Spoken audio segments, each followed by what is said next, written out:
Shalom jemaat Tuhan, welcome to Gibeon Church. Mari saya undang kita untuk bangkit berdiri. Sebelum kita memuji Tuhan bersama-sama, kita akan baca ayat fotum kita hari ini yang terdapat di dalam Roma pasalnya yang ke-7 ayat 4 sampai ayatnya ke-6. Kita akan baca bergantian, ayat pertama saya akan baca terlebih dahulu dan ayat terakhir kita baca bersama-sama. Sebab itu saudara-saudaraku, kamu juga telah mati bagi hukum Taurat oleh tubuh Kristus, supaya kamu menjadi milik orang lain, yaitu milik Dia yang telah dibangkitkan dari antara orang mati agar kita berbuah bagi Allah. Saudara? Sebab waktu kita masih hidup di dalam daging, maka sungguh bersama oleh hukum Taurat, kerja dalam anggota-anggota tubuh kita, agar kita berbuah bagi Allah. Kita baca bersama 2, 3. Tetapi sekarang kita telah dibebaskan dari hukum Taurat, sebab kita telah mati bagi Dia yang mengurung kita, sehingga kita sekarang melayani dalam keadaan baru menurut roh dan bukan dalam keadaan lama menurut huruf hukum Taurat. Amin. Mari saudara, kita mau naikkan ucapan syukur, kita mau sembah Dia Allah yang setia, Allah yang begitu mengasihi kita. Amin.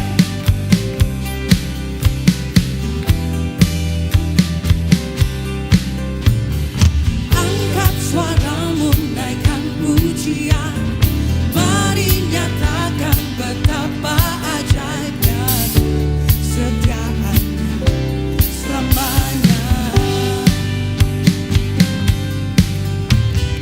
Nyanyi kemenangan harapan dunia, Kristuslah bangkit, Roh Kudus bawa kita dalam kasih kekalnya.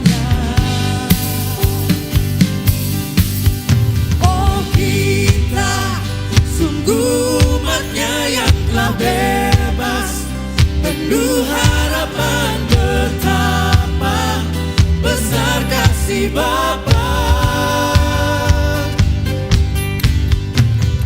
Nyanyi kemenangan harapan dunia, Kristuslah bangkit, Roh Kudus bawa kita dalam kasih kekalnya. Katakan Dia membebaskan kita dari kegelapan, Dari kegelapan masuk dalam amin.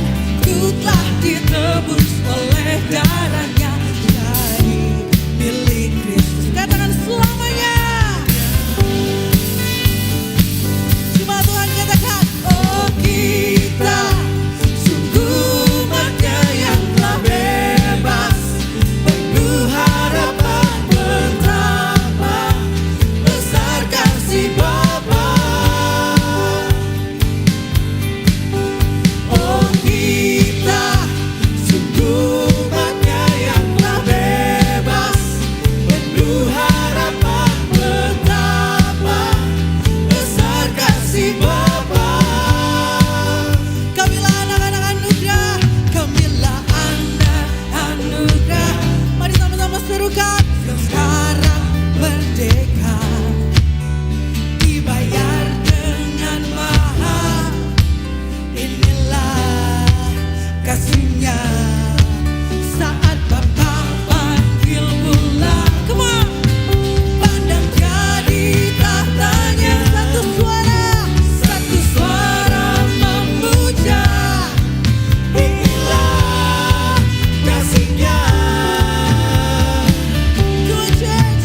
Oh kita Padahkan suaramu dengan penuh ucapan syukur. Katakan kita yang telah dibebaskan. betapa besar kasih Bapa. Oh kita, Oh kita sungguh umat-Nya yang telah bebas, penuh harapan betapa besar kasih Bapa. Besar kasih Bapa, besar kasih Bapa. sekali lagi katakan. Besar kasih Bapa. Kita bersyukur karena kasih-Nya kita dipilih menjadi umat pilihan-Nya. Karena penebusan-Nya, karena anugerah-Nya, kita dimampukan untuk menjadi anak-anak Allah. Hidup memuliakan Dia dalam hidup kita, amin saudara. Mari angkat pujian ini, naikkan ucapan syukurmu, kita tinggikan Tuhan kita.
berdiri karena kuasanya. Kita berdiri dengan kuasa Sebab dia Allah yang dahsyat beserta kita. Sekarang saatnya bangkit nyatakan, Yesuslah Raja pemenang. Untuk selamanya Dia berkuasa, telah diberikan bagi kita kerajaan yang tak akan tergoncangkan. Sampai selamanya pengharapan bergelora dalam kita. Kekal mulia namamu Yesus Tuhan. saudara-saudara, kita dipanggil kepada dunia untuk memuliakan nama Tuhan. Kita hidup sebagai anak-anak Allah, menjadi terang untuk menyatakan kemuliaannya. Mari sama-sama naikkan bagian ini dengan iman, katakan, Sekarang saatnya bangkit nyatakan nama yang besar. katakan Yesus. Yesuslah Tuhan. Sekarang saatnya bangkit nyatakan, Yesuslah Raja pemenang. Untuk selamanya Dia berkuasa, telah diberikan bagi kita kerajaan yang tak akan tergoncangkan. Sampai selamanya pengharapan bergelora dalam kita. Kekal mulia namamu Yesus Tuhan. Katakan kekal. Kekal mulia namamu Yesus Tuhan.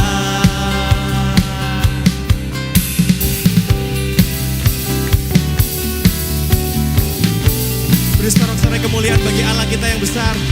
Amin. Shalom saudara sekalian, welcome to Gibeon Church. Di sini bukan tempat untuk orang sempurna, tapi tempat di mana kita disempurnakan oleh kuasa Injil dan kasih karunia Kristus. Minggu ini kita masuki dalam perenungan katekismus di dalam pertanyaan yang ke-45.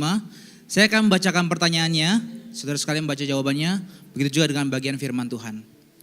Bagaimana iman di dalam Kristus membawa kita untuk peduli terhadap orang miskin? Yesus yang empunya segalanya menunjukkan kepedulian terhadap kemiskinan rohani kita dengan cara menjadi miskin demi kita. Oleh karena itu, kita yang sekarang ada di dalam Kristus dimampukan untuk menunjukkan kepedulian, melayani, bahkan melakukan perbuatan baik kepada mereka yang miskin, baik secara spiritual maupun material. 2 Korintus 8 ayat yang ke-9. Karena kamu telah mengenal kasih karunia Tuhan kita Yesus Kristus, bahwa Ia yang oleh karena kamu menjadi miskin, sekalipun Ia kaya, supaya kamu menjadi kaya oleh karena kemiskinannya. Silakan duduk saudara sekalian. Saudara, minggu lalu kita sudah merenungkan bahwa kita semua dipanggil untuk menghidupi amanat agung Kristus, agar setiap orang dapat percaya kepadanya. Dan minggu ini kita akan merenungkan bahwa kita juga dipanggil untuk melayani orang-orang yang lemah dan berkekurangan. Saudara, sebagai orang percaya, motivasi kita untuk memperhatikan orang yang berkekurangan atau orang-orang yang miskin itu bersumber dari pemahaman kita akan identitas di dalam Kristus dan apa yang sudah Kristus kerjakan dalam kehidupan kita. Saat kita melakukan hal-hal ini, saudara, ini bukan tentang mengumpulkan kebaikan. Ini juga bukan tentang untuk kita mengharapkan jasa. Waktu kita mengasihi orang-orang yang lemah itu bukan supaya Tuhan makin berkenan kepada kita atau untuk Tuhan semakin memberkati kita. Kita perlu menyadari, saudara, bahwa kita dahulu adalah orang-orang yang tidak pantas untuk mendapatkan kasih karunia Tuhan. Kita dahulu adalah orang-orang yang miskin, bahkan kita adalah orang-orang yang mati secara rohani. Tetapi karena kasih karunia Allah yang besar di dalam Kristus, maka kita dilayakkan. Kita mendapatkan kehidupan yang baru di dalamnya. Untuk itu, saudara, kepedulian kita terhadap orang miskin dan orang yang berkekurangan itu berasal dari pemahaman tentang siapa Allah dan siapa kita di dalam Kristus. Selain itu saudara, Alkitab juga menyatakan dengan jelas bahwa Allah yang kita sembah ialah Allah yang mengasihi orang miskin. Bahkan dia sendiri memperkenalkan dirinya sebagai orang bapa bagi anak yatim, pelindung bagi para janda, penyedia bagi mereka yang lapar, pembela bagi yang tertindas, pembebas bagi yang tertawan. Bahkan dia sendiri adalah penyembuh bagi mereka yang sakit. Dari sini saudara kita disadarkan sebagai anak-anak Allah yang telah menerima kasih dari Allah, kita juga dipanggil untuk meneladani Tuhan kita agar kita dapat mengasihi mereka yang membutuhkan kasih Tuhan. Itulah sebabnya saudara, sekarang ini kita dipanggil menjadi penyalur anugerah bagi sesama kita. Kita dipanggil untuk memperhatikan mereka yang miskin, mereka yang menderita dalam dunia yang sudah jatuh dalam dosa ini. Kita juga diutus untuk membawa terang Kristus ke dalam dunia yang sudah gelap ini. Oleh karena Allah telah menyatakan belas kasih-Nya kepada kita, kita tidak lagi memandang orang miskin sebagai beban sosial, tetapi sebagai kesempatan untuk memperlihatkan wajah Kristus. Kristus tidak hanya memberi belas kasihan dari kejauhan, Ia turun, Dia menyentuh, bahkan Dia hadir di tengah penderitaan. Begitu pula dengan setiap kita saudara, kita dipanggil untuk turun, hadir, terlibat dan juga peduli kepada sekitar kita. Kita dipanggil untuk menyatakan justice and mercy di tengah-tengah kehidupan kita. Kepedulian kita bukanlah hasil dari dorongan moral semata saudara, melainkan buah dari hati yang sudah diubah oleh Injil. Dan perenungan hari ini menyadarkan kita saudara, bahwa kita tidak dipanggil untuk mengasihi diri kita sendiri. Kita tidak dipanggil untuk dingin terhadap sekitar kita, tetapi kita dipanggil untuk menyatakan kasih Kristus kepada setiap orang. Kepedulian kita kepada orang di sekitar kita adalah dorongan dari Injil itu sendiri. Sebab kita bukan hanya objek pembaruan dari Injil, kita juga dipanggil menjadi agen pembaruan dari Injil. Kita dipanggil untuk menyatakan kasih Tuhan kepada setiap orang. Setiap kali kita berbagi, setiap kali kita memberi, setiap kali kita mengulurkan tangan kita, kita sedang memperlihatkan Injil dalam bentuk yang nyata. Biarlah Injil yang telah mengubah hati kita saudara, itu juga yang menggerakkan tangan kita, yang menggerakkan langkah kita, sehingga dunia dapat melihat Kristus yang nyata melalui kehidupan kita. Amin. Saya undang kita semua bangkit berdiri. Saudara, mari hari ini kita datang dalam pertobatan. Mungkin kasih kita sudah dingin, mungkin kita hidup hanya untuk diri kita sendiri. Kita tidak mengasihi orang-orang yang membutuhkan di sekitar kita. Tapi biarlah kebenaran Injil hari ini kembali mempertobatkan kita, agar kasih kita menjadi nyata bagi setiap orang yang membutuhkan kasih Kristus. Mari kita datang berdoa di hadapannya.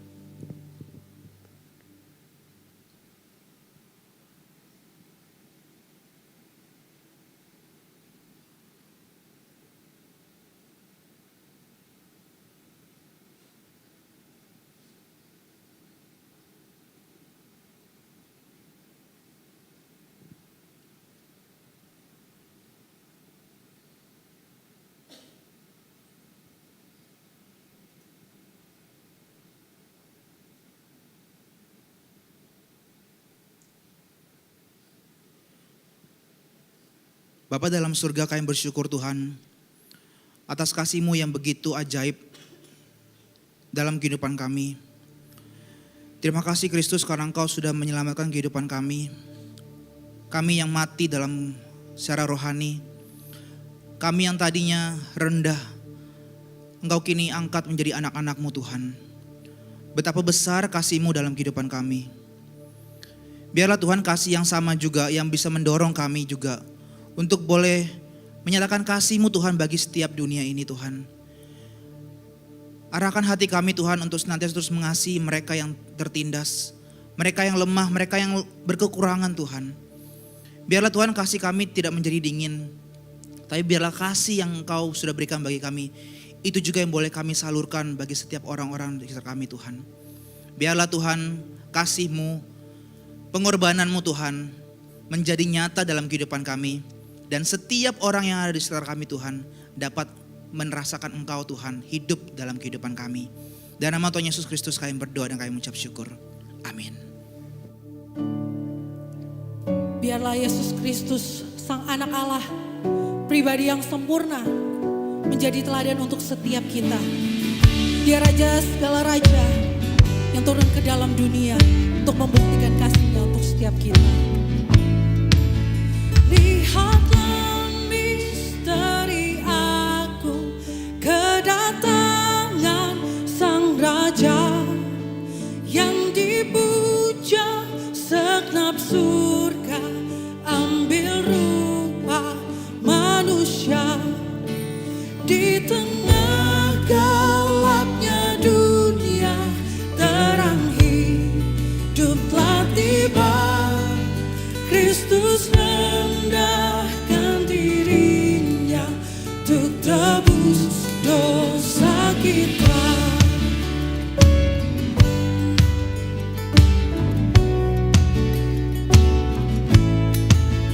Lihatlah misteri agung, Dia Sang Anak manusia dalam hidup dan derita, sempurna tak bercela.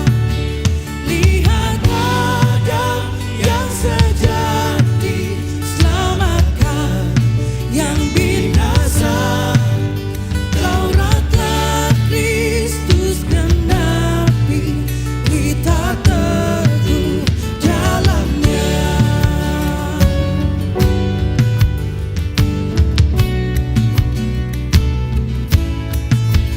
Lihatlah misteri agung, Kristus disalib hina.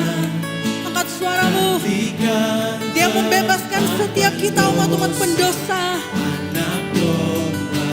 Percaya, sama-sama katakan, Yesus yang bayar harga untuk menebus setiap kita.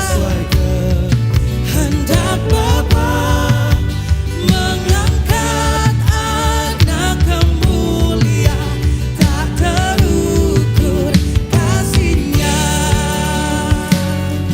Bersyukur untuk kasih-Mu Tuhan. Kami naikkan pujian penyembahan kami untuk kasih setia-Mu. Mari jemaat Tuhan, dengan penucapan syukur katakan, lihatlah misteri agung, Dia yang sang hidup serahkan nyawa, namun kubur tak berdaya. Dia bangkit penuh kuasa. Kita kejar kebebasan dengan penuh harapan. Dia akan datang untuk kita dan buat kita sepertinya. Kita kejar kebebasan dengan penuh harapan. Dia akan datang untuk kita dan buat kita seperti. Cuma Tuhan katakan, kita kejar kebebasan. Terima kasih untuk kebebasan Tuhan di dalam Engkau. Dia akan datang untuk kita dan buat kita sepertinya. Karya-Mu yang agung mengubahkan kami menjadi anak-anak-Mu ya Tuhan. Engkau memanggil kami untuk memberitakan kabar baik bagi dunia. Tapi seringkali mungkin kami lupa. Kami memandang diri kami kurang. Kami memandang segala sesuatu belum berjalan dengan baik sehingga kami tidak bisa menjadi sarana. Anugerah itu diberitakan. Ya, biarlah kami boleh mengingat bahwa Engkau yang Maha Kuasa memberi hidupnya bagi kami, memberikan pengharapan bagi kami, Sehingga hidup kami boleh menjadi terang dimanapun kami tinggal. Dan kegelapan itu boleh melihat harapan karena kami membawa terang Kristus dalam hidup kami. Biar kami terus memandang Engkau ya Tuhan, Allah yang indah, Allah yang besar, satu-satunya pengharapan hidup kami. Mari pandang Dia, naikkan pujian ini bersama. Who makes the sun to rise and bring the earth new life in every being? Jesus, it is you. Who turns the day to night and watches me as I begin to dream? Jesus, it is you. Who brings me food for my table? Who cares for all of my needs? Who walks the road with me, has grown with me through all that I have been? Jesus, it is you. Jesus, it is you. Mari pandang penyertaannya, katakan. So I lift my hand and I bring my song. All of my days, all of my rights, all of my wrongs, I offer my life here and beyond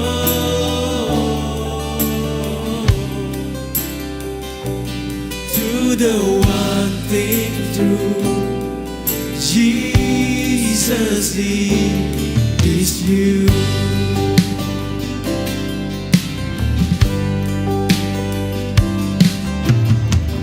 Who sees my brokenness and carries me when I am frail and weak. Katakan Yesus. Jesus, it is you. Who tells the storm to rest when I am overwhelmed and balance me. Katakan Dia, Yesus. Jesus, it is you. Who wears my guilt on his shoulders? Who holds my heart in his hands? Mari pandang Dia dan salibnya. Who takes my thought and tears and hangs them on the arms of Calvary? Jesus, it is you. Jesus, it is you. So I lift my hand, I bring my song. All of my days, all of my rights, all of my wrongs, I offer my life here and beyond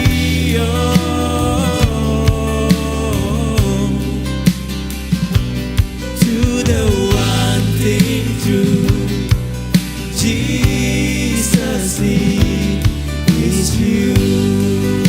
Mari bawa hatimu, hidupmu, pandang Dia, katakan. So I lift my hand, I bring my song.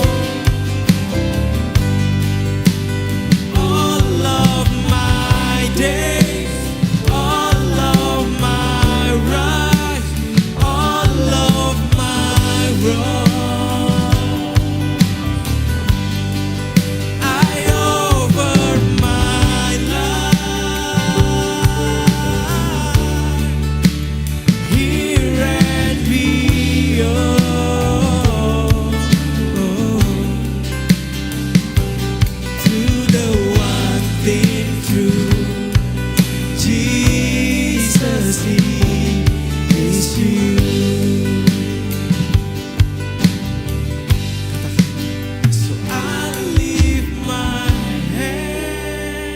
pujian kami, ini hidup kami yang berharga karena penebusan Kristus yang menjadikan berharga.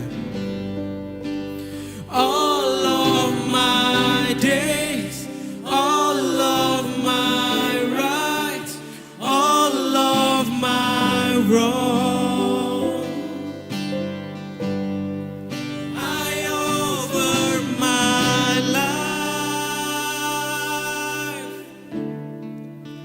here and beyond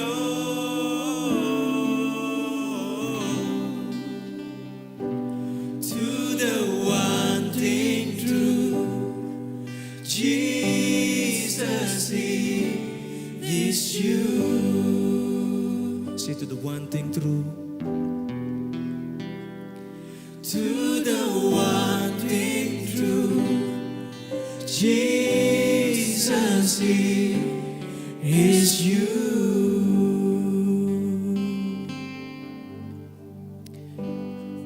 Agung dan mulia karya Tuhan yang menyelamatkan, membawa pengharapan dan memberikan makna kepada manusia di tengah kehidupan dan pencarian akan makna hidup. Salib Kristus adalah jawabannya. Di sanalah makna hidup kami, di sanalah penebusan kami, di sanalah kami menemukan kepuasan yang sejati. Terima kasih Tuhan. Biarlah kami terus bersuka cita, bukan karena apa yang kami punya, apa yang kami bisa lakukan, tapi biarlah kami boleh bersuka cita karena Engkau. Biarlah kami boleh bersuka cita karena penebusan-Mu yang memberikan pengharapan untuk kami. Terima kasih Tuhan. Sebentar kami akan mendengarkan firman-Mu. Roh Kudus bantu kami. Biarlah firman boleh kembali mengarahkan hati kami untuk memandang kepada Kristus, makna hidup kami yang sejati. Terima kasih Tuhan. Berfirmanlah, kami siap mendengarnya. Di dalam nama Tuhan Yesus Kristus kami bersyukur dan kami berdoa. Amin. Silakan duduk.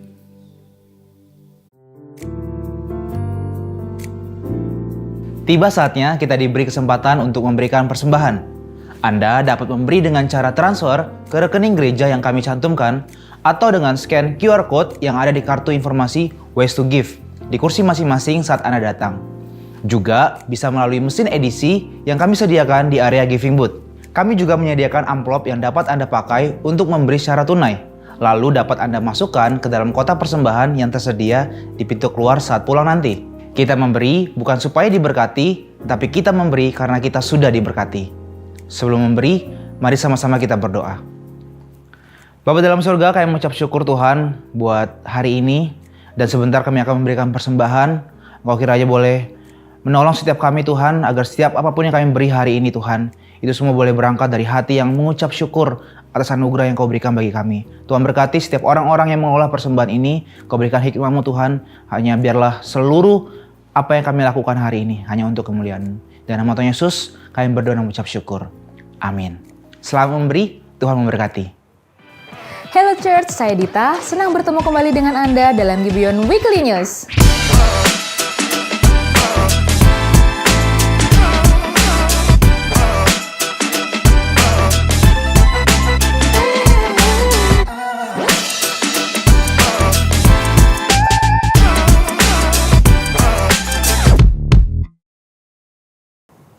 Kami menyambut Anda yang baru pertama kali hadir di Gibeon Church. And by the way, it's easy to connect with us. Setelah ibadah ini, Anda dapat mengunjungi Connect Booth yang berada di lobby hall untuk mengetahui hal-hal tentang Gibeon Church bersama para leaders dan juga pastors yang ada di sana. Lalu Anda juga bisa mengikuti kami di sosial media Gibeon Church seperti Instagram, Facebook, TikTok, dan juga YouTube. Selain itu, Anda juga bisa mengakses website kami di www.gibeon.church. Agar bisa lebih dekat lagi, Anda juga dapat bergabung dengan kami di Gibeon App. Di sana Anda akan mendapatkan notifikasi renungan harian yang bisa membantu Anda untuk mengkalibrasi hati Anda setiap harinya. Dan tidak hanya itu, Anda juga dapat mengetahui event-event mendatang yang ada di Gibeon Church.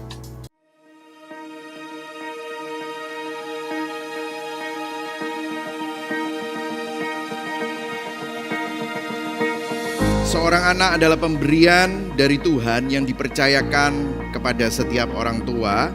Karena itu setiap orang tua Anda memiliki tanggung jawab untuk menjaga, memelihara, membesarkan anak-anak Anda dalam lingkungan yang berpusat pada firman Tuhan dan Injil. Jadi Anda perlu melatih dan mendidik anak-anak Anda untuk mengikuti, mengasihi, melayani, dan memuliakan Tuhan. Saya meminta Anda untuk mendeklarasikan komitmen dan janji Anda di hadapan Tuhan serta di hadapan keluarga bersama-sama di hadapan jemaat Tuhan.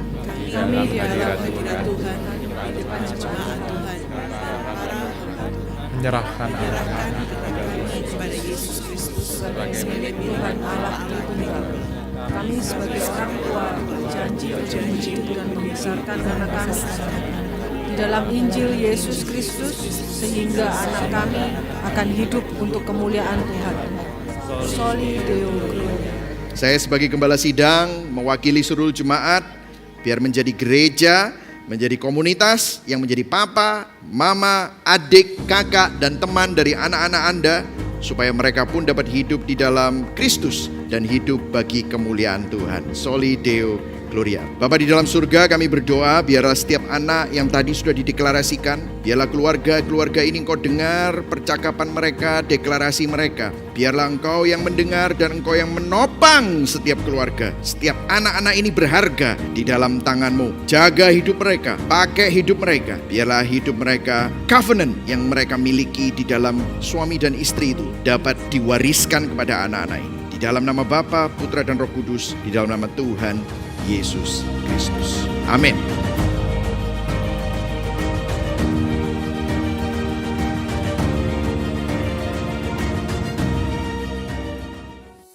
Tahun ini Gibeon Church mendapat kesempatan untuk menjadi tuan rumah Sing Indonesia 2025. Siapa nih yang belum daftar? Jika Anda belum tahu, acara ini terinspirasi dari Sing Conference yang digagas oleh Kate dan Christine Getty. Tahun ini mereka mengambil tema From Generation to Generation. Kita akan melihat bagaimana pemuritan berbagai generasi jemaat, mulai dari anak-anak sampai lanjut usia, dapat dilakukan melalui lagu-lagu rohani yang penuh akan kebenaran dan kekuatan firman Tuhan. Lagu rohani yang berpusat pada Injil pasti tidak akan kehilangan relevansinya dalam segala zaman untuk mendewasakan iman dan juga mengajarkan kebenaran. Acara Sing ini akan diadakan pada hari Sabtu 22 November pukul 9 pagi sampai 5 sore. Yuk ajak teman dan juga keluarga Anda dan segera daftarkan diri melalui link berikut sebelum pendaftaran ditutup.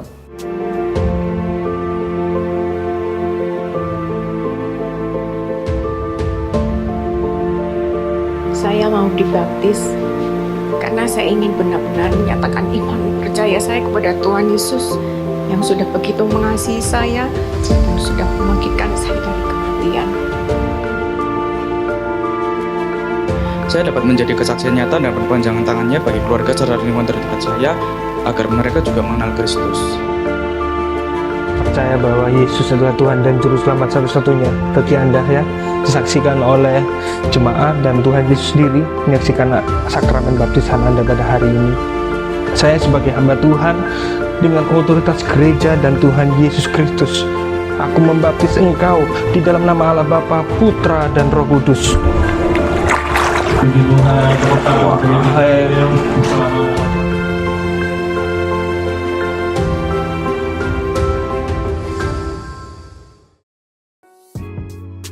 Selamat kepada ke-34 jemaat yang telah mengambil langkah untuk dibaptis dalam sakramen baptisan pada tanggal 1 November yang lalu.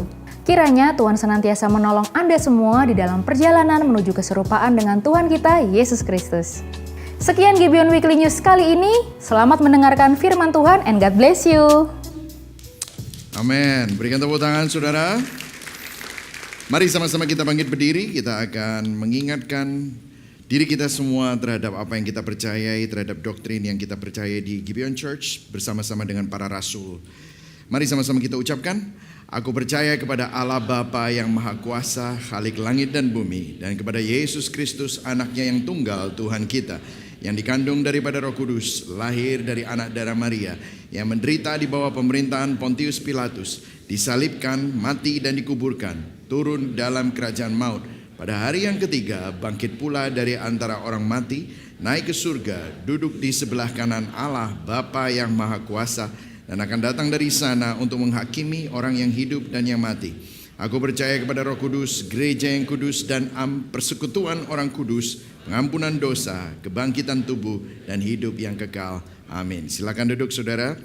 Welcome to Gibeon Church. Bagi saudara yang pertama kali hadir bersama dengan kami mau mengucapkan selamat datang. Thank you for coming. Dan teman-teman saudara yang live streaming dan online, thank you for tuning in. Kita mempunyai hashtag bukan tempat untuk orang sempurna, tapi kita semua disempurnakan oleh kuasa Injil dan kasih karunia Kristus. Amin.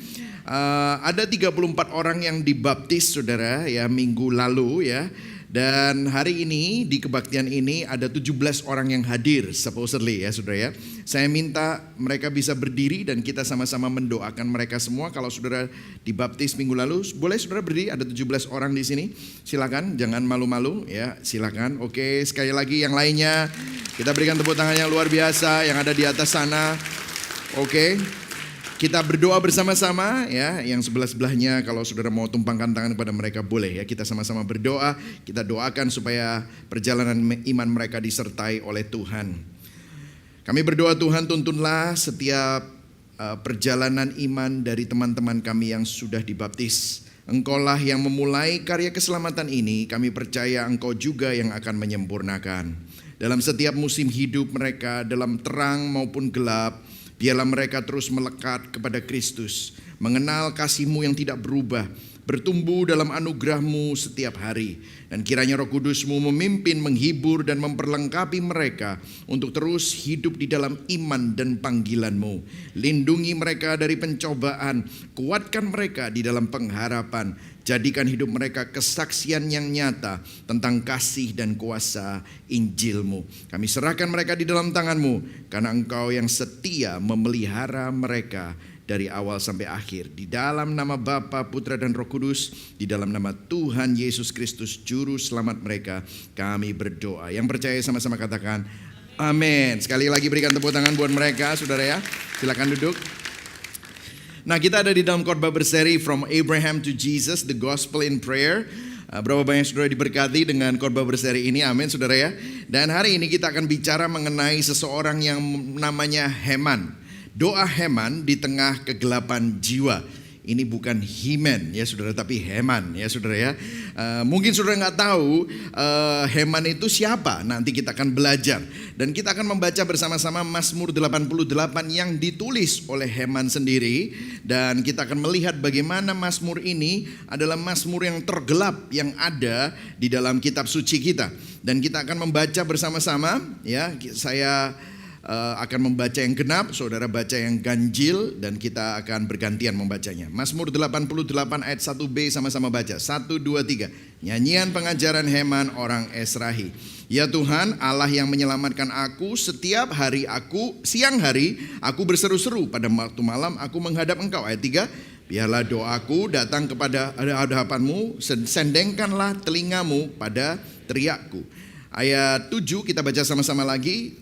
Telah Kau taruh aku dalam liang kubur yang paling bawah, dalam kegelapan, dalam tempat yang dalam. Aku tertekan oleh panas murka-Mu, dan segala pecahan ombak-Mu Kau tindihkan kepadaku. Selah. Ayat 9. Telah Kau jauhkan kenalan-kenalanku daripadaku, telah Kau buat aku menjadi kekejian bagi mereka. Aku tertahan dan tidak dapat keluar. Mataku merana karena sengsara. Aku telah berseru kepadamu ya Tuhan sepanjang hari, telah mengulurkan tanganku kepadamu. Ayat 13 baca sama-sama.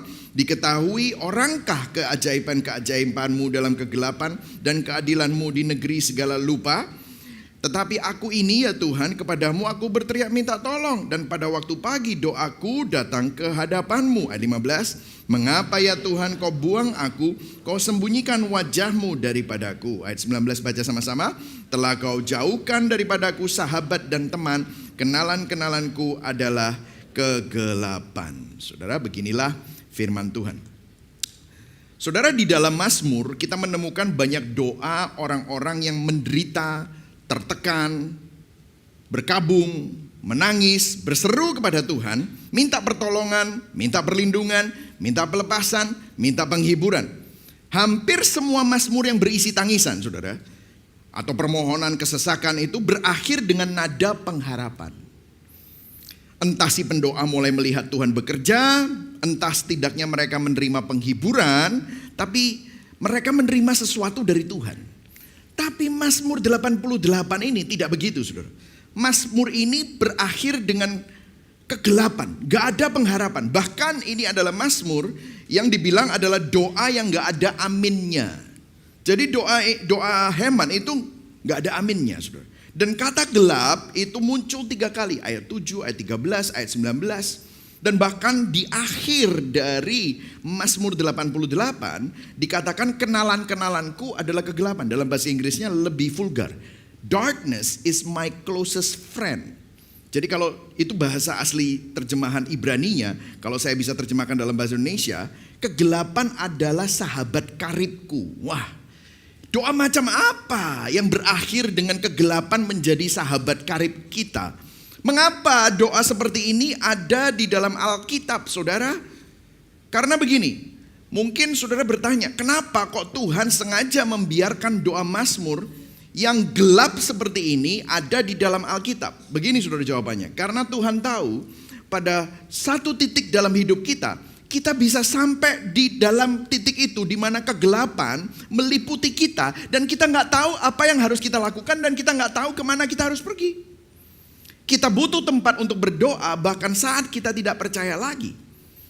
Dan Mazmur 88 ini bukan kegagalan iman, tetapi iman yang jujur.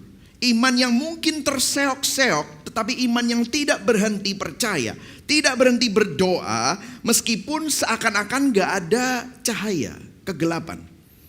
Saudara, di Gibeon Church kita bicara beberapa waktu yang lalu, facing the world with gospel confidence. Tapi hari ini kita akan bicara tentang sesuatu yang lebih dalam, yaitu facing the darkness in life. Facing the dark in life.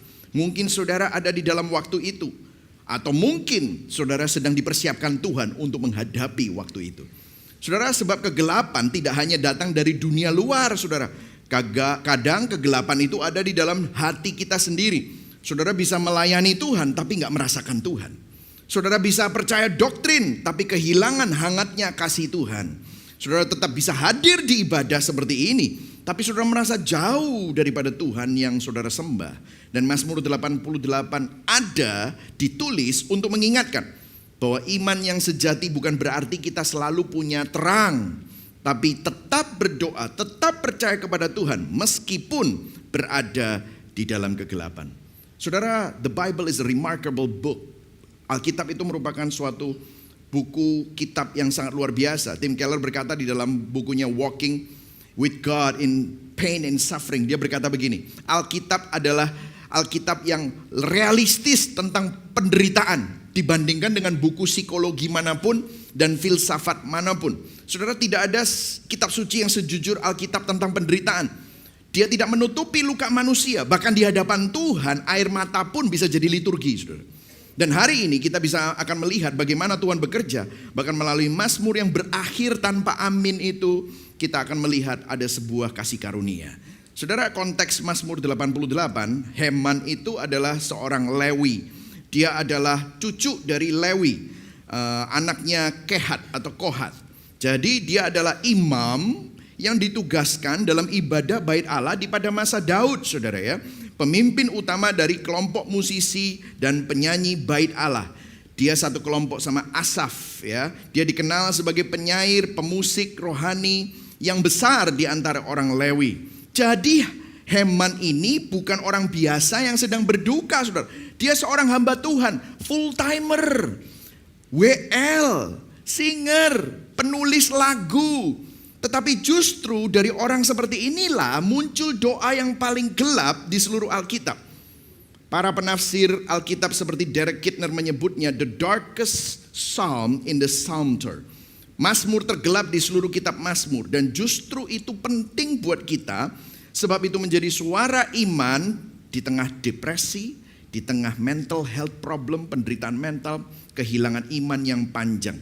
Jadi Mazmur 88 menunjukkan bahwa doa yang paling gelap pun itu tetap doa di hadapan Tuhan. Keputusasaan yang diucapkan kepada Tuhan itu adalah tetap bentuk iman ya. Nah, kita akan melihat ada 4 poin hari ini. Yang pertama adalah kegelapan bisa bertahan lama. Jadi dalam hidup kita jangan kaget kalau ada kegelapan. Dan yang kedua adalah kegelapan menunjukkan kasih karunia. Kemudian yang ketiga, kegelapan itu memurnikan iman. Tapi yang keempat ada kabar baik, kegelapan itu ditebus dan diterangi oleh Injil. Dan Mazmur 88 akan menolong kita memahami bahwa Allah tidak hanya berbicara lewat terang atau terobosan, tapi Allah juga ada lewat gelap, ya saudara. Nah, yang pertama, bertahan lama. Kegelapan bisa bertahan lama. Yang siap belajar katakan yes. Saudara, kadang kita berpikir kalau kita berdoa sungguh-sungguh, kita hidup benar, kita percaya, maka Tuhan pasti akan memberikan apa yang kita maui. Atau Tuhan akan memberikan kenyamanan, Tuhan akan memberikan keterobosan. Tapi Mazmur 88 mematahkan semua asumsi itu. Jadi inti dari Mazmur ini adalah Anda bisa berdoa, Anda bisa hidup benar, namun tetap terjerumus dalam kegelapan dalam waktu yang sangat lama. Itu adalah realita dunia. Jadi ini bukan pesan populer, saudara. Jadi jangan kaget ya saudara kalau hari ini kayaknya, wah ini kok khotbahnya berat ya. Nah, jangan berpikir berat, tetapi sedang disiapkan. Saudara sedang disiapkan untuk menghadapi masa-masa itu. Tetapi ini adalah realitas perjalanan iman yang jujur. Nah, kalau kita membaca tadi ayat yang kita baca, ada dua lapis kegelapan yang Heman alami. Kalau saudara baca di sini ayat 7 dibilang begini, telah kau taruh aku ke dalam liang kubur yang paling dalam. Itu bicara tentang ada sebuah krisis kehidupan. Dalam kegelapan, dalam tempat yang dalam. Bahkan katanya Heman ini bisa saja sakit.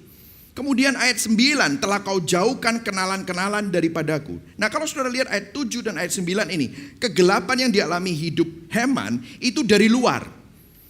Jadi ada dua lapis, yang pertama dari luar. Engkau menaruh aku di lubang yang paling dalam. Ada sebuah kegelapan, penderitaan fisik, ada krisis yang dalam.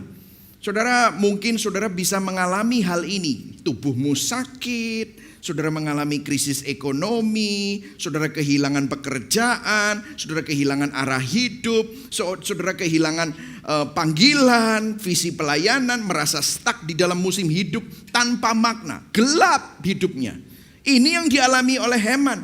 Tetapi ayat 9 juga bukan hanya krisis kehidupan, dibilang kau jauhkan kenalan-kenalanku daripadaku. Oh, saudara, kenalan di sini bicara tentang relasi. Mungkin ada orang yang dekat dengan saudara yang mengkhianati saudara.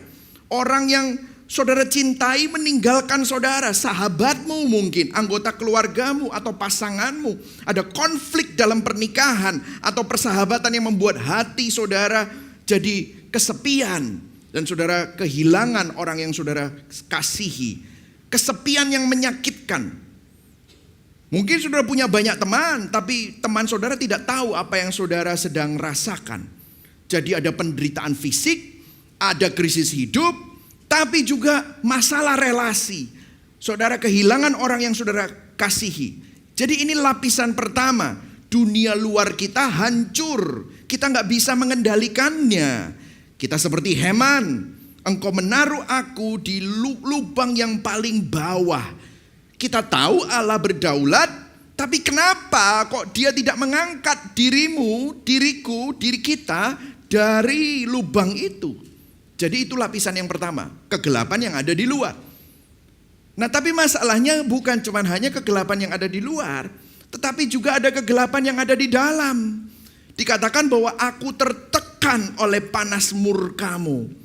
Saudara, ada saat di mana kita bisa bertahan dengan penderitaan di luar, asalkan hati kita hangat oleh hadirat Tuhan. Tapi Heman kehilangan dua-duanya. Di luar dia mengalami tekanan, di luar dia mengalami krisis hidup, tapi di dalam dia juga merasa ditolak Tuhan.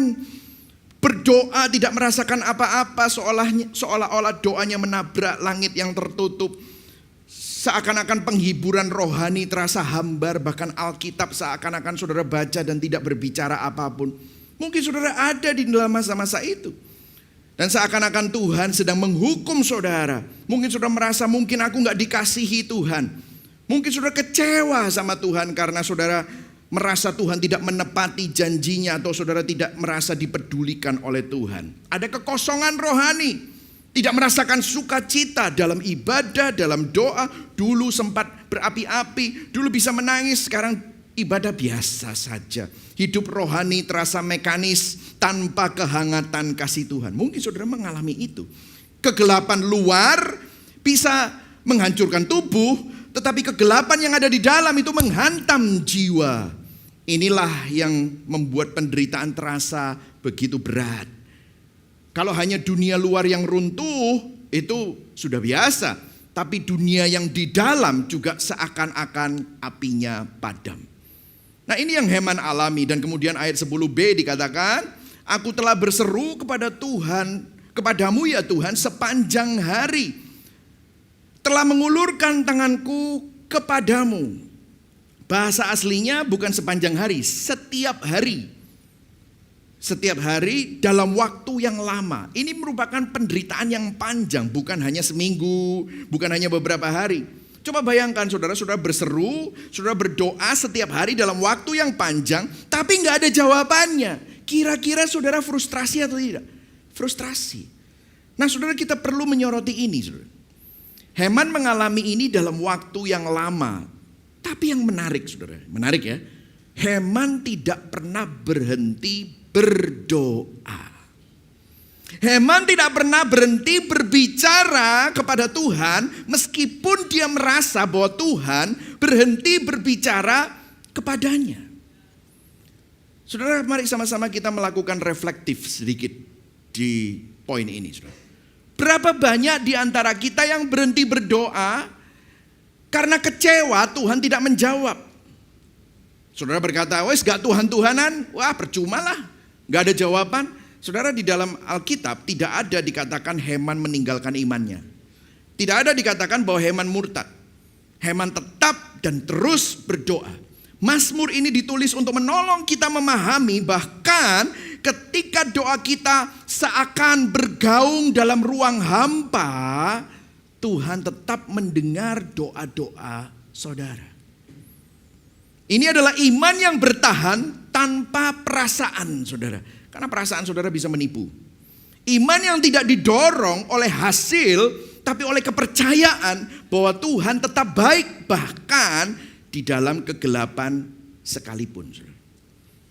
Saudara, dari reflektif ini merupakan kode keras dari Mazmur 88. Artinya begini, saudara. Kita bisa berdoa. Kita bisa hidup benar. Aku sudah kudus loh Tuhan. Tuhan, aku sudah berusaha mengikuti jalanmu. Aku melayani Tuhan. Saudara bisa melayani Tuhan. Tapi masih tetap bisa mengalami atau berada di dalam kegelapan. Saudara, dunia modern tidak siap dengan konsep ini. Kita berpikir bahwa kalau kita rajin berdoa, kita punya iman yang kuat, maka hidup kita akan nyaman dan kita akan mengalami kemudahan dan kelancaran. Biasanya kalau kita berdoa, biarlah segala sesuatu dilancarkan. Kan begitu, saudara ya? Saudara suka berdoa begitu ya? Dan saudara mulai marah, saudara mulai kecewa. Kenapa kok segala sesuatu enggak lancar? Tapi Alkitab tidak menjanjikan jalan yang selalu lancar dan bebas hambatan. Justru Alkitab selalu penuh dengan hikmat untuk menghadapi penderitaan. Saudara, iman yang sejati tidak menghindari kegelapan atau realita penderitaan, tetapi menghadapi kegelapan dan penderitaan itu bersama dengan Tuhan.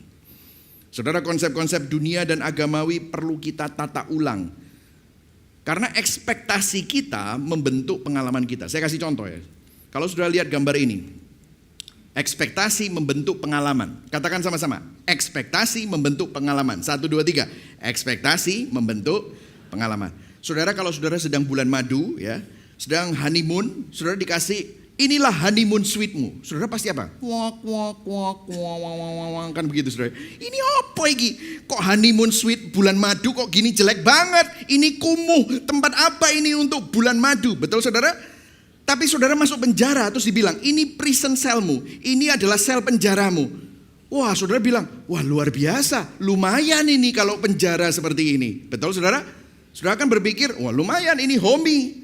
Oh, ada coffee table-nya, ada jendelanya. Ekspektasi menentukan bagaimana kita memandang penderitaan. Orang Kristen sering berpikir, oh aku kan anak Tuhan, aku kan sudah berdoa, aku kan sudah baik, Tuhan kan baik, maka hal buruk seharusnya tidak terjadi di dalam hidupku. Hal-hal yang gak lancar seharusnya semuanya lancar. Coba kita pikir tentang Yesus. Yesus juga anak Tuhan, anak Allah.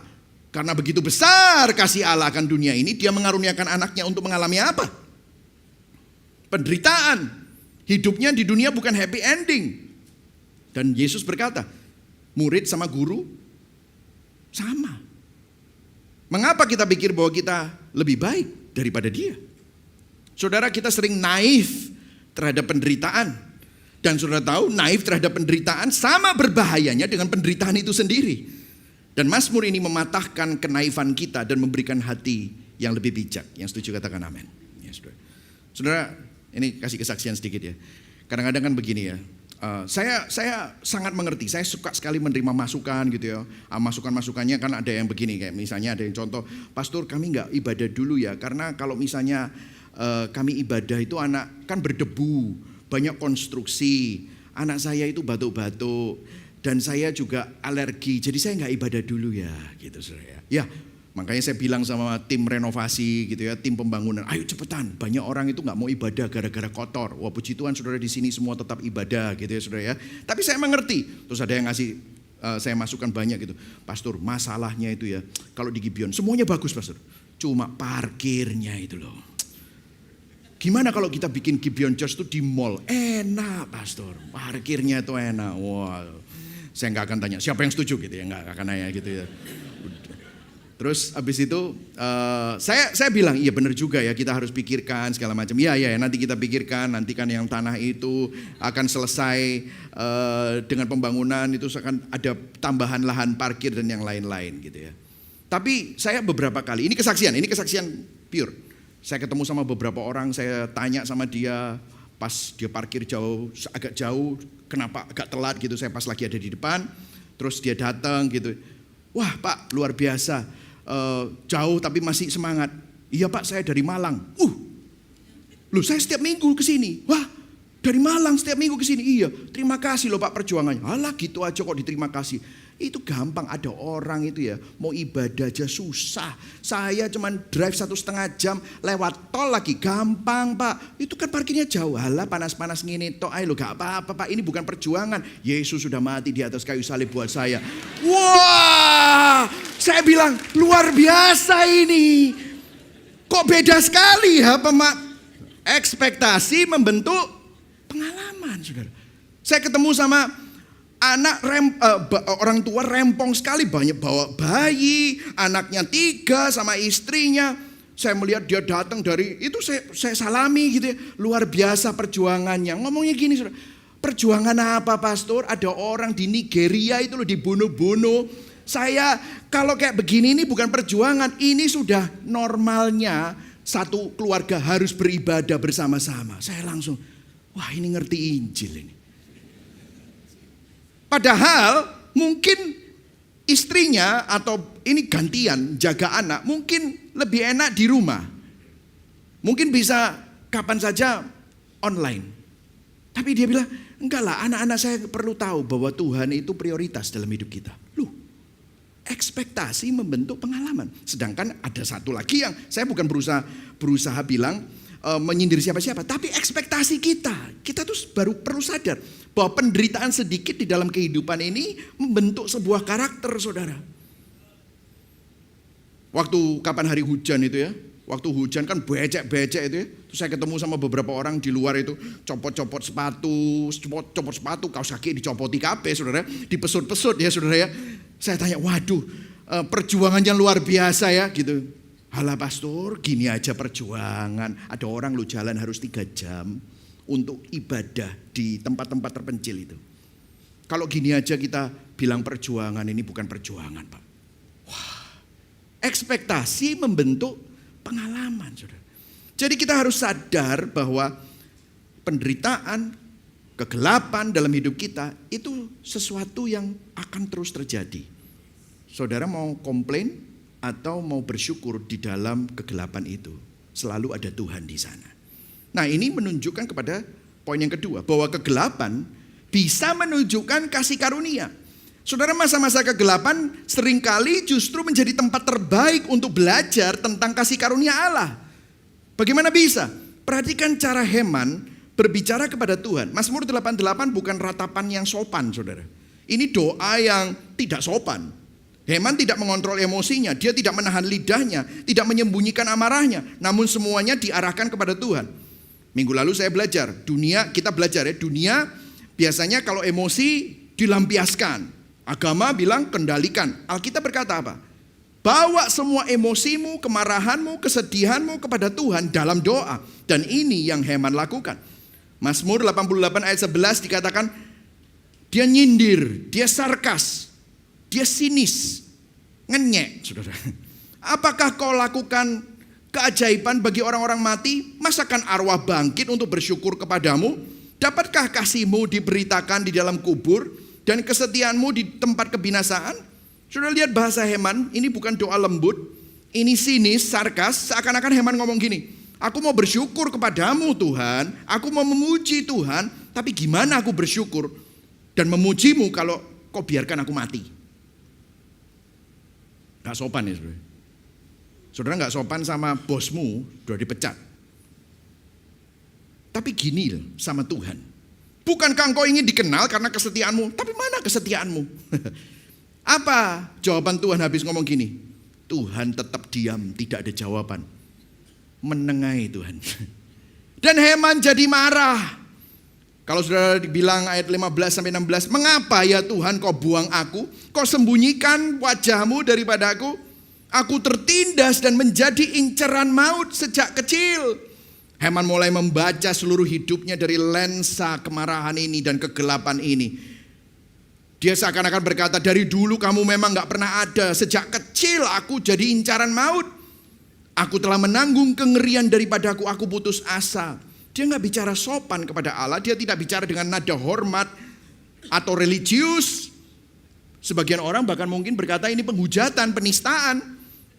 Namun lucunya kenapa kok Mazmur ini ada di Alkitab. Dan itu luar biasa. Saudara Derek Kidner dalam komentari on Psalms, dia berkata begini, kehadiran doa-doa seperti ini di Alkitab adalah bukti kesabaran Tuhan dan pengertian Allah. Dia paham bagaimana manusia berbicara ketika mereka putus asa.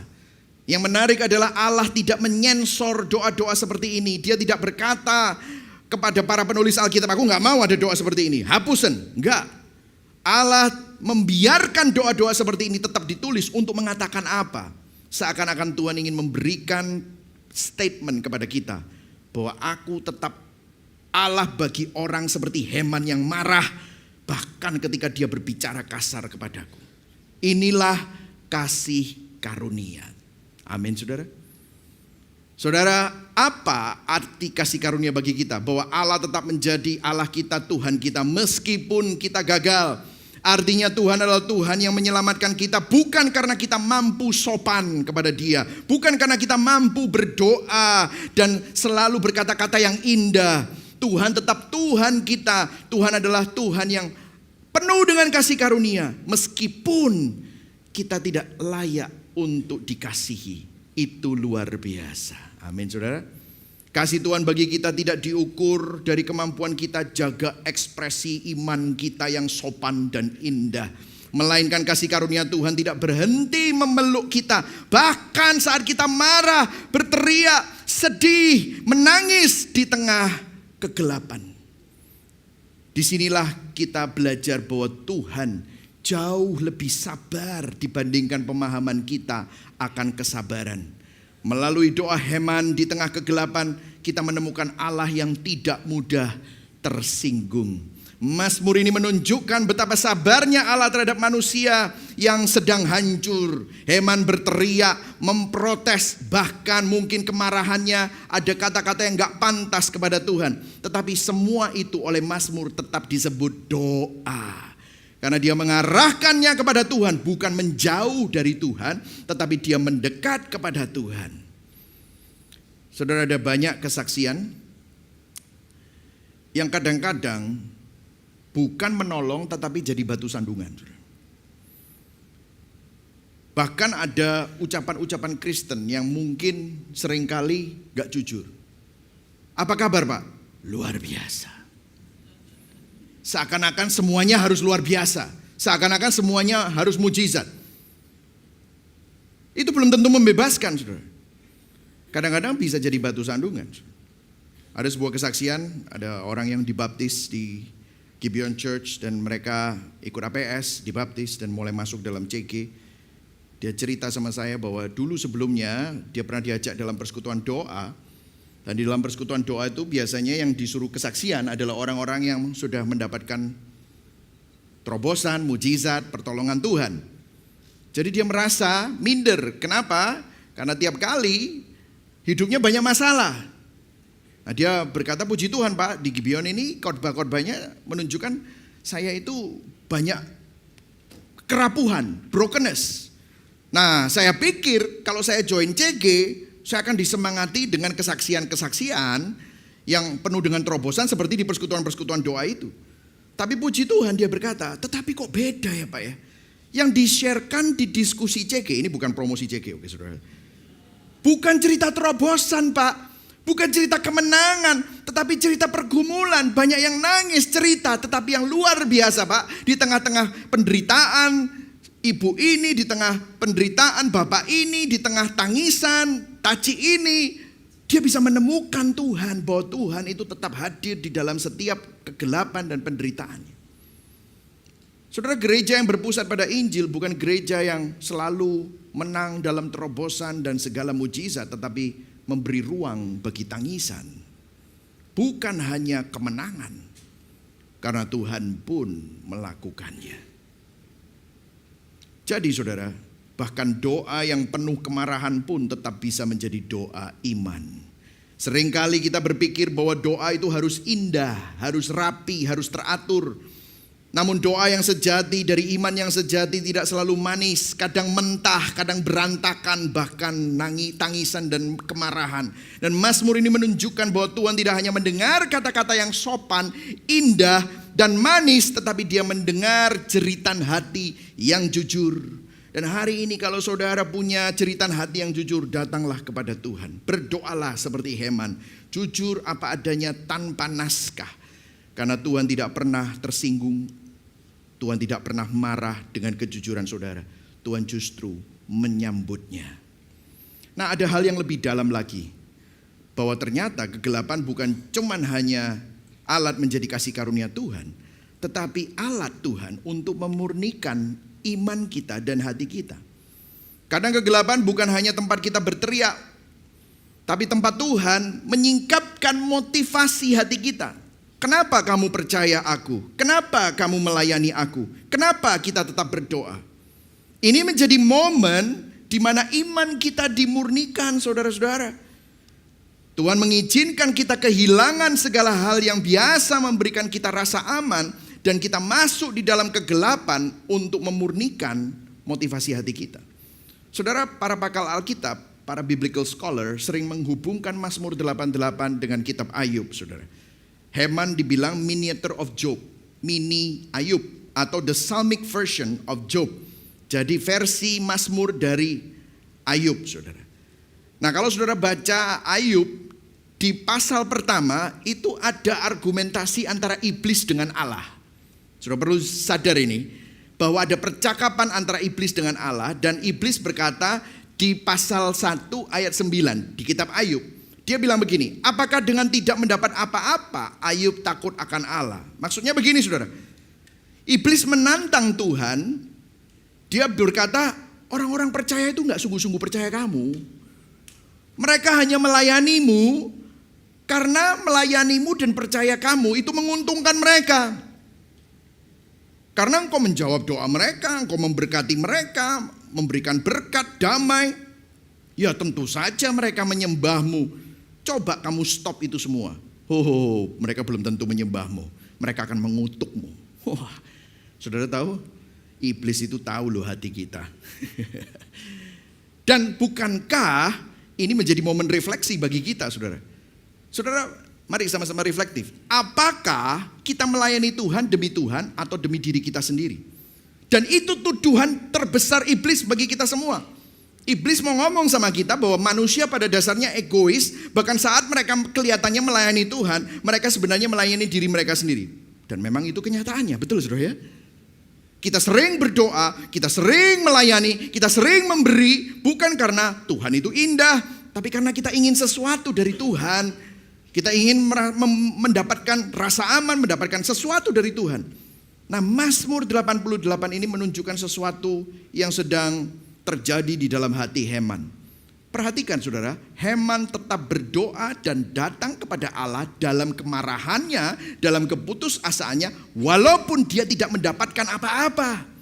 Meskipun Heman meledak dalam kemarahan, dalam keluhan, bahkan sinis, sarkas, tetapi semua kata-kata Heman itu ditujukan dalam doa kepada Tuhan.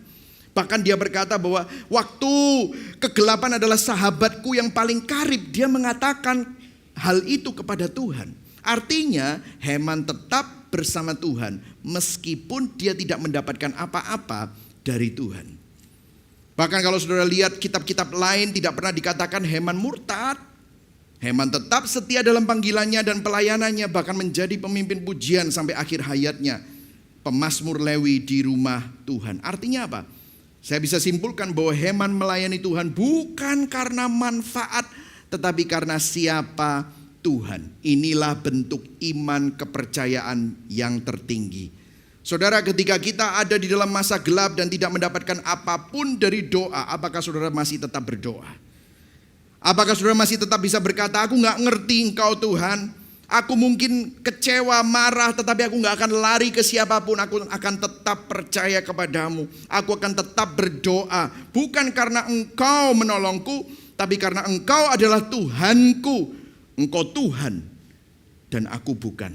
You are God and I am not. Itulah titik di mana hati saudara dimurnikan. Di sanalah terbentuk karakter yang sejati.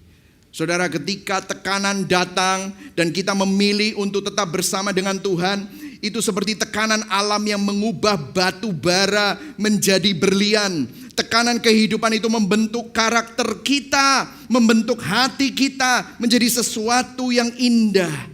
Kegelapan yang saudara jalani bisa menjadi alat kasih karunia Tuhan untuk membuat iman saudara menjadi tak tergoyahkan di dalam Tuhan.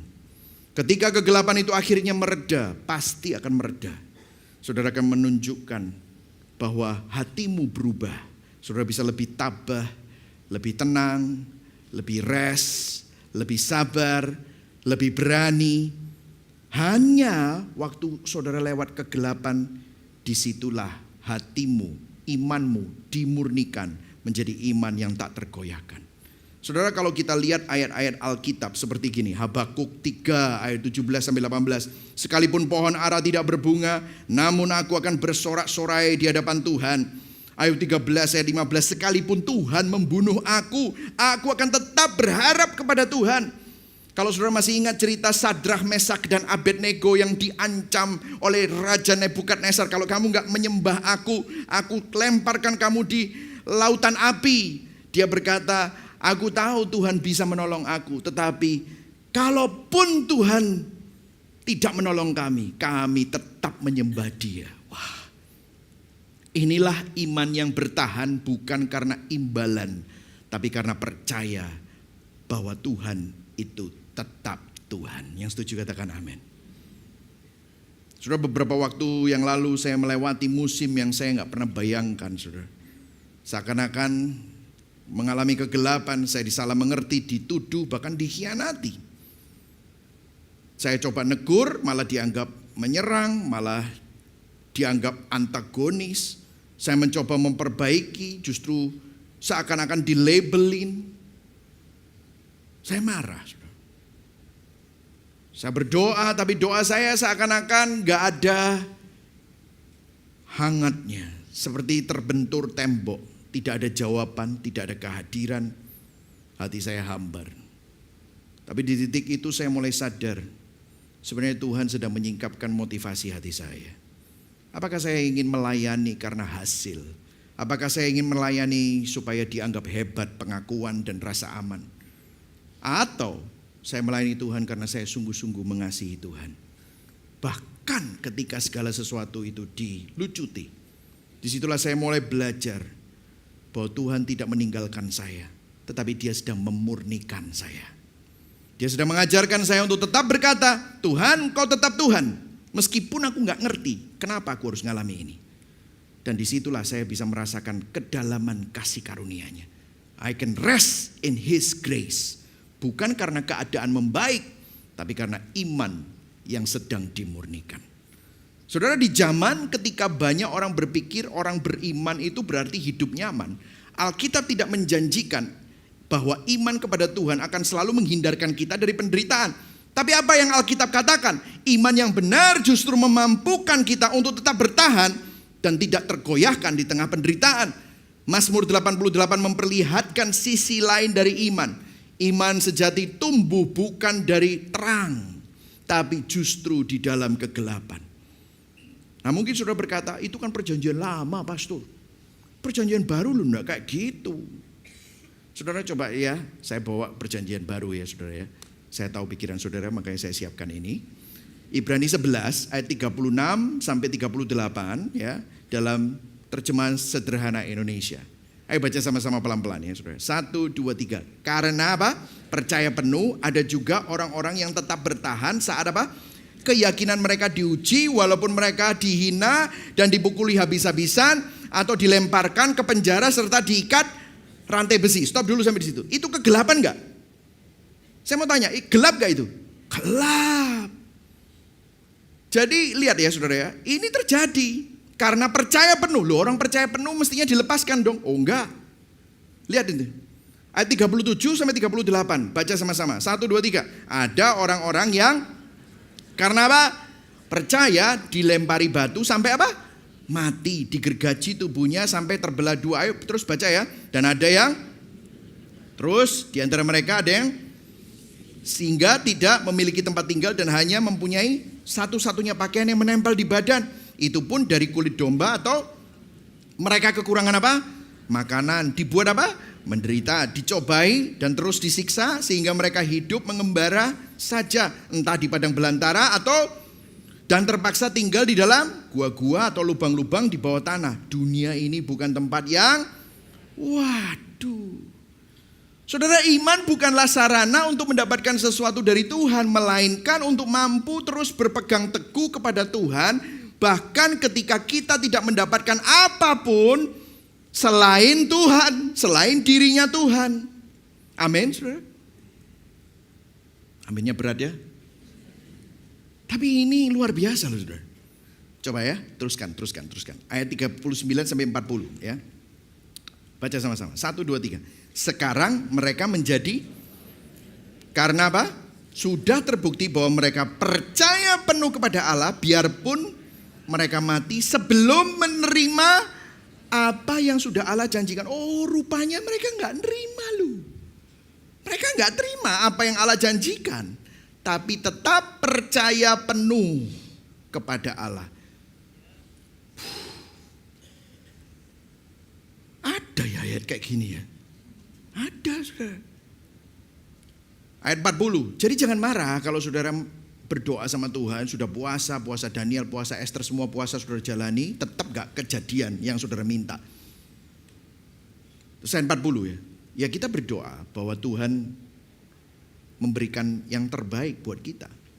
Kita harus percaya itu, bahwa Tuhan tetap baik karena Dia tahu yang lebih baik daripada kita. Ayat 40. Baca sama-sama, 1, 2, 3. Rencana Allah bukan untuk mereka saja, tetapi itulah sebabnya apa?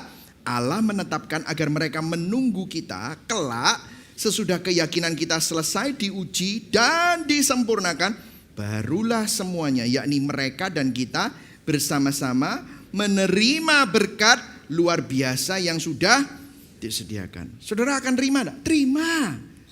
Cuma waktunya belum tentu sesuai dengan agenda kita. Terima. Katakan pada kanan kirimu, terima, pastilah terima. Cuma belum tentu sekarang gitu loh saudara ya kan ya. Jadi Heman berseru setiap hari dalam gelap, pahlawan iman di kitab Ibrani berjalan tanpa menerima janji. Tapi mereka tetap percaya penuh, tetap beriman. Ini menunjukkan bahwa iman sejati bukanlah iman yang membuat kita menang di dunia, tapi yang membuat kita tetap berdoa bahkan saat dunia meremukkan kita. Tetap saudara berdoa. Dan saudara, puji Tuhan kisah iman ini tidak berhenti di penderitaan. Kegelapan ini gak berhenti di sini. Karena Allah tidak hanya memakai kegelapan untuk membentuk kita, memurnikan kita, menunjukkan kasih karunia, tetapi Tuhan juga menebus kegelapan. Disinilah masuk poin yang keempat. Kegelapan bisa ditebus dan diterangi oleh Injil. Nah saudara, tadi kita sudah belajar siapa Heman itu. 1 Tawarikh 6 menunjukkan Heman adalah pemimpin paduan suara Lewi. Dia adalah seorang seniman, penulis mazmur, hamba Tuhan, pemimpin penyembahan. Dari kelompok Hemanlah lahir beberapa mazmur terbesar. Mazmur 42 sampai Mazmur 49, Mazmur 84 sampai 88. Artinya dari kegelapan lahirlah keindahan, karya puisi rohani terbesar dalam sejarah. Mungkin saat itu Heman sedang menganggap kegelapan dan keputusasaan dalam hidupnya itu tidak menghasilkan apa-apa. Tetapi ternyata itulah awal dari pelayanan yang melampaui hidupnya. Bayangkan Heman gak tahu bahwa ribuan tahun kemudian puisinya di Mazmur 88 dipelajari di Gibeon Church di Surabaya, saudara. Gereja-gereja mengeksposisi Mazmur 88. Ribuan bahkan jutaan orang di seluruh dunia membahas puisi ini dan dikuatkan melalui Mazmur 88. Ada banyak orang yang mungkin mau bunuh diri tapi gak jadi gara-gara baca Mazmur 88. Kegelapan yang Heman pikir itu mutlak ternyata hanya sementara. Yang dia pikir tidak ada gunanya justru menjadi alat anugerah bagi banyak orang, bagi saudara dan saya yang menyelidiki Mazmur 88 hari ini. Kegelapan yang kita alami pun seringkali tampak mutlak, padahal tidak. Saudara tahu kegelapan yang saudara alami itu hanyalah subjektif. Hanya kelihatan nyata di perasaan, tetapi tidak mutlak, tidak absolut di kenyataan. Kenapa? Karena kegelapan yang kita alami itu sementara. Kenapa kok bisa kegelapan itu sementara? Jika Heman mengalami kegelapan dalam hidupnya, ada seseorang yang menjalani kegelapan mutlak di atas semua kegelapan yang ada. Di Matius 27 ayat 45 sampai 46. Mulai dari jam 12 kegelapan meliputi seluruh daerah itu sampai jam 3. Dan kira-kira jam 3 berserulah Yesus dengan suara nyaring, Eli, Eli, lama sabachthani. Artinya, Allahku, Allahku, mengapa engkau meninggalkan aku? Satu orang itu adalah Yesus Kristus.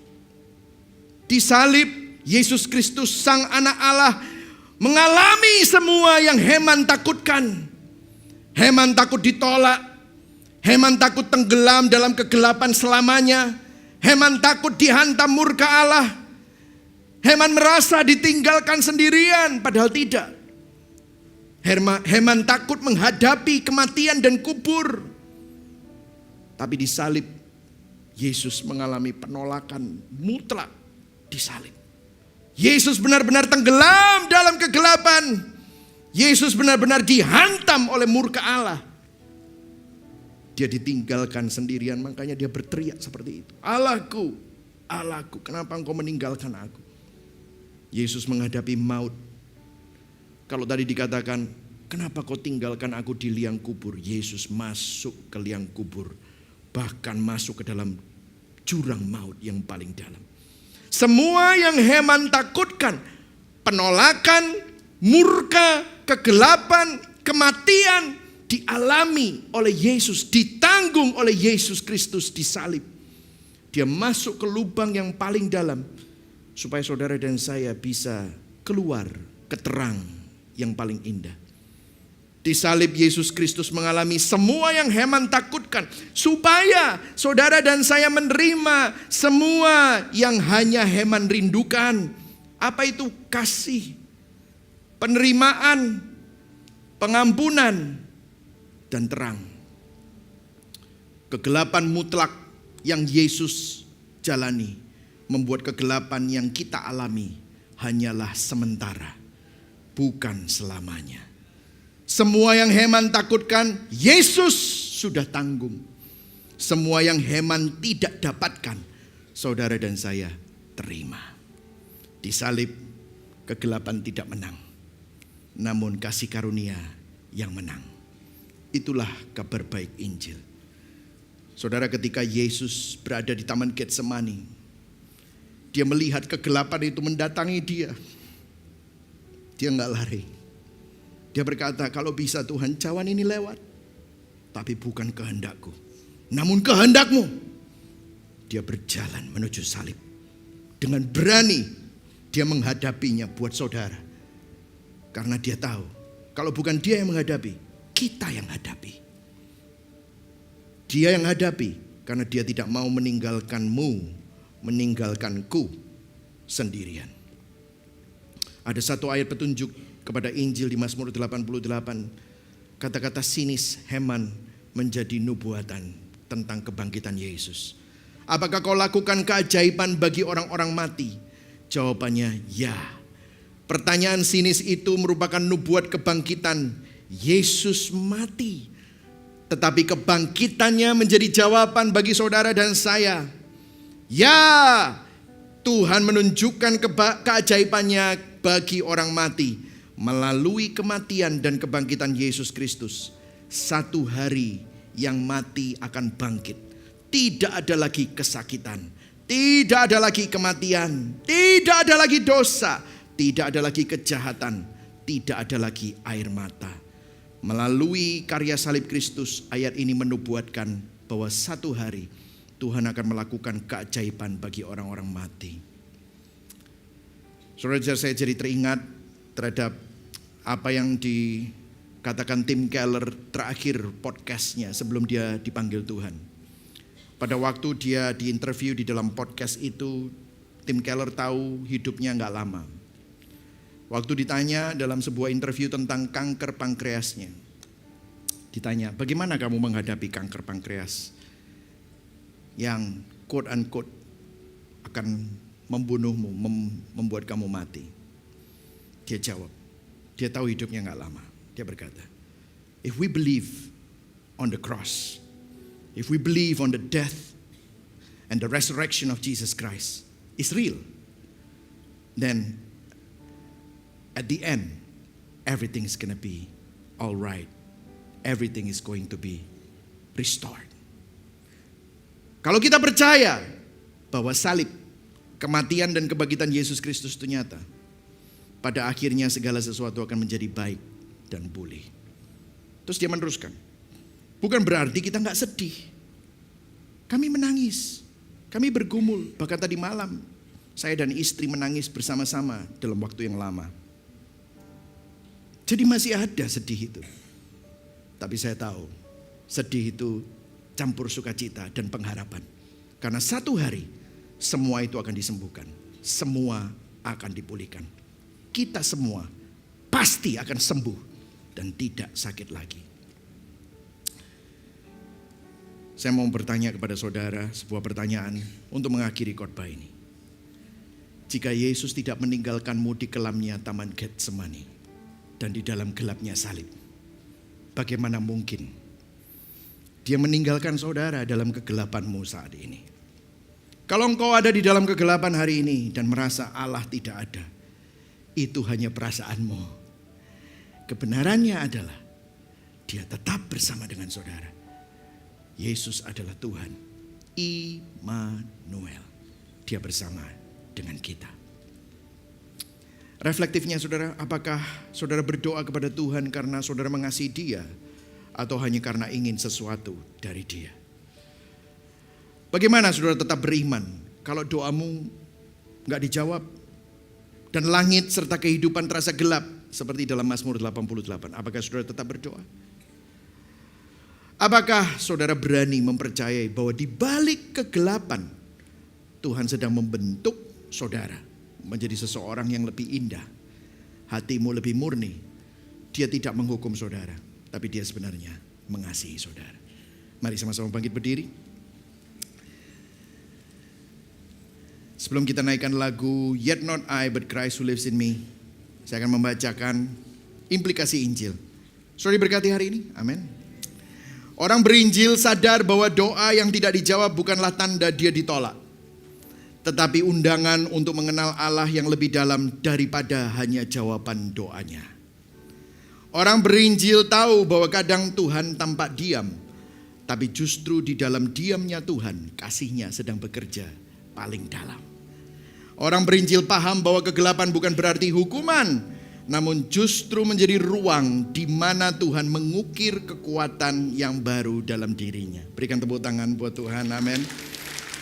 Sungguh besar Anugerah dalam Yesus, kasih surga yang tak tertandingi, sukacita, kemenangan yang bebaskan, kasih sempurna damai yang kekal. Katakan harapanmu hanyalah pada Yesus, hidupku berpaut padanya. Betapa indah, dan mulia bagianku karena Dia Kristus dalamku. Amin.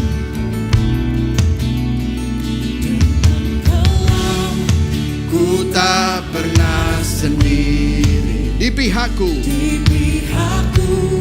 Sang Penyelamat, serta dalam kekuranganku sukacita, sebab kuasa-Nya sempurna dalamku. Ku tak takut karena Dia gembalaku, dalam lembah Dia yang pimpinku. Oh, maut sengsara sudah dikalahkan, kalahkan karena Dia Kristus dalamku. Katakan, di dalam Dia, di dalam Dia yang tangguh semua dosaku. Yesus yang pegang hari esokku. Haleluya. Darahnya yang tercurah ampuniku, Dia bangkit mengalahkan maut. Ku percaya Dia kalahkan dosaku sekarang dan untuk selamanya.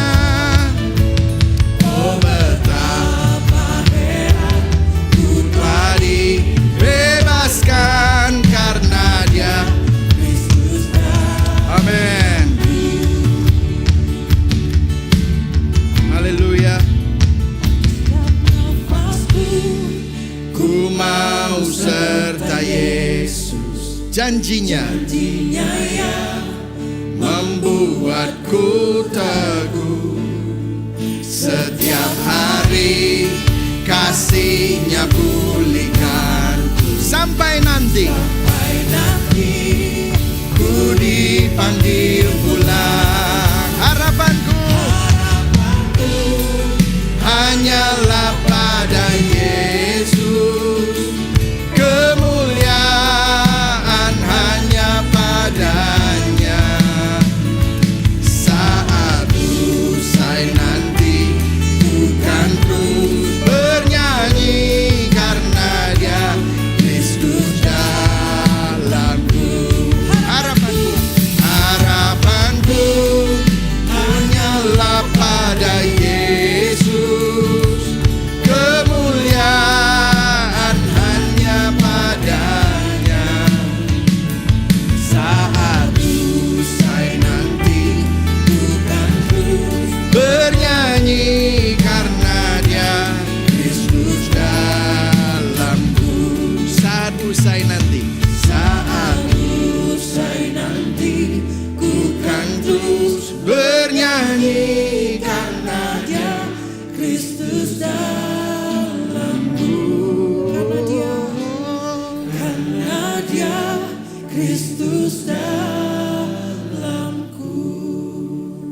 Sama-sama datang kepada Tuhan.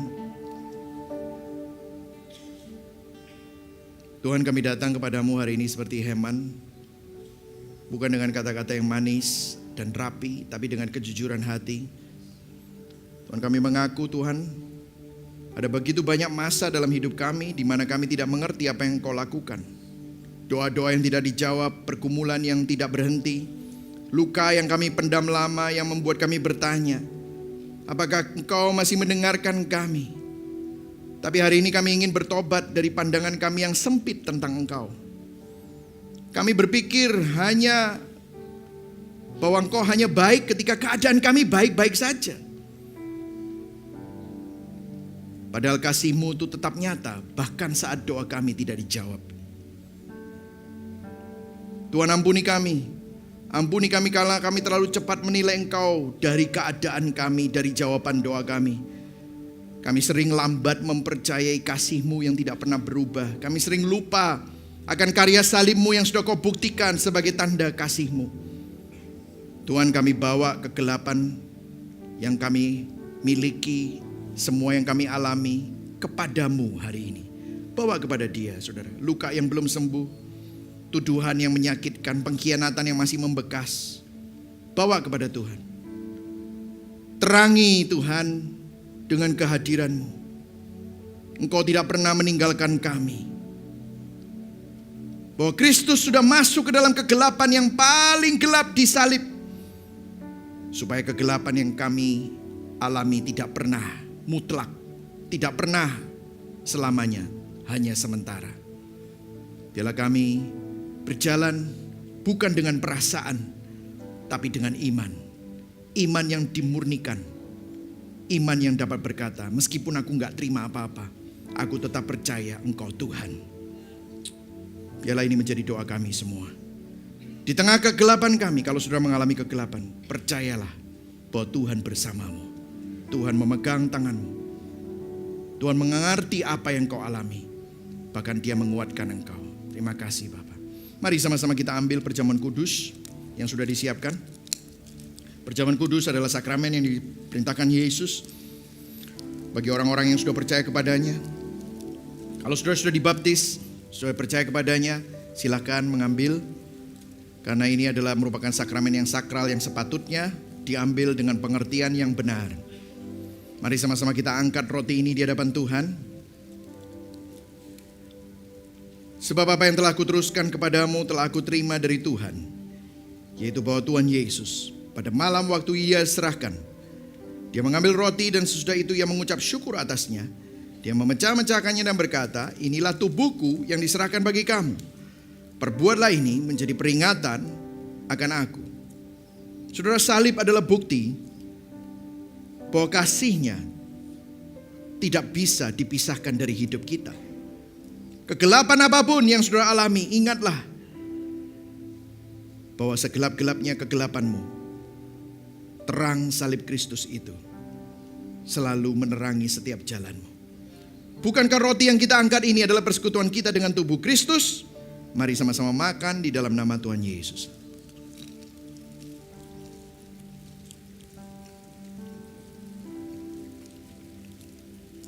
Kita angkat cawan ini dengan tangan kanan kita dan kita taruh tangan kiri kita di dada kita. Minta Tuhan memurnikan hatimu, menata ulang motivasimu dan kasihmu.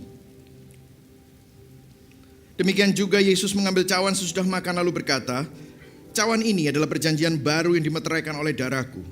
Perbuatlah ini setiap kali kamu meminumnya menjadi peringatan akan aku. Bukankah cawan pengucapan syukur yang atasnya kita ucapkan syukur ini adalah persekutuan kita dengan darah Kristus? Mari sama-sama minum di dalam nama Tuhan Yesus.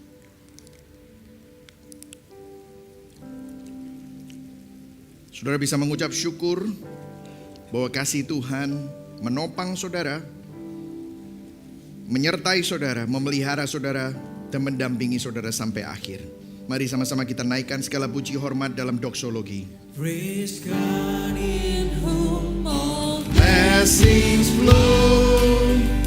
Praise Him all creatures, Him below. Praise Him above.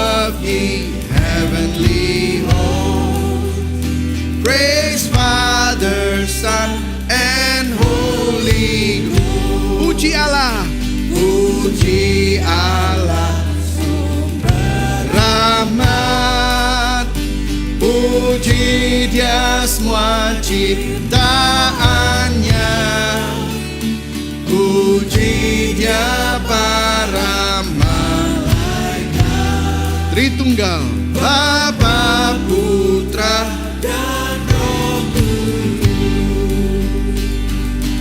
Amin.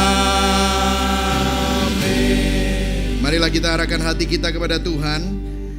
Dia yang menyelamatkan, memelihara dan menopang saudara semua.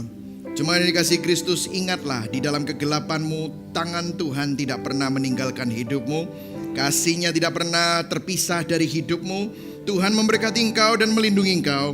Tuhan menyinari engkau dengan wajah-Nya dan memberikan engkau kasih karunia. Tuhan menghadapkan wajah-Nya kepadamu dan memberikan engkau damai sejahtera. Kiranya Allah Bapa, Putra dan Roh Kudus memberkatimu dan menyertaimu dari sekarang sampai Maranatha, bahkan sampai selama-lamanya. Yang percaya sama-sama katakan amin. Berikan tepuk tangan yang paling meriah buat Tuhan Yesus. Happy Sunday, Tuhan Yesus memberkati.